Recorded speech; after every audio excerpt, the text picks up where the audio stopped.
children of the light, as we called in Colossians 2, that says we were brought out of the kingdom of darkness and translated into the kingdom of Christ, the kingdom of light. I want to remind you of two verses. It says in 2 Peter, let me just more check, 2 Peter 2:19, let me just check properly. Romans 6:16. It says, whatever controls you, you are a slave to that quality or entity or practice. Now I wanted to ask you tonight, is your first priority Jesus Christ and His kingdom? Yes, I understand we have commitments. I understand that we have families, we have children, we have careers, we have interests. I understand that. But when you get home in the evening, is it more important to flip on the TV or fall on your bed with your Wi-Fi on and your Netflix? Is that 9 out of 10 nights the priority over and above spending time with Christ? Talking to Him, that's prayer. Let Him talk to you, that's when you open the Bible. Is it more important for you to put off, if you do need to watch TV or social media, put it off at some time. Let's say at 9 o'clock or 10 o'clock, so you can have time to go and brush your teeth and do what you need to do. Get into bed and find time to pray. And just maybe offer one worship song as you lie there in bed worshiping Him with a song before you fall asleep. Or do you watch Netflix or videos or DVDs until literally your eyes fall shut?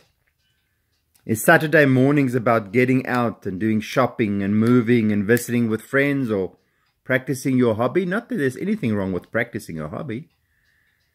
Is your hobby so important that you never have time for Jesus? Is your career so important that your Bible have a layer of dust this big? Sorry for the harsh words. Well, I'm not sorry. I'm not saying it just to be rude, but it's the truth. Then you're a slave to your career, or you're a slave to your hobby, or you're a slave to Netflix, or you're a slave to whatever. And you know what? Your career and your hobby and your Netflix will not meet you at the day of death to carry you into eternal glory. Only Christ can do that. Are you a slave of Christ? That's actually a beautiful term, because it means in the ancient times slaves belonged to their masters completely.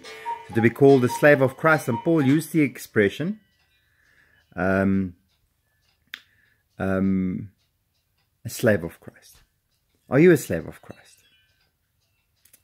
Or are you a slave of your career or some social habit? Because remember this, only Christ can wait at the death Jordan at the end of your life to carry you into eternal glory. Nothing else can.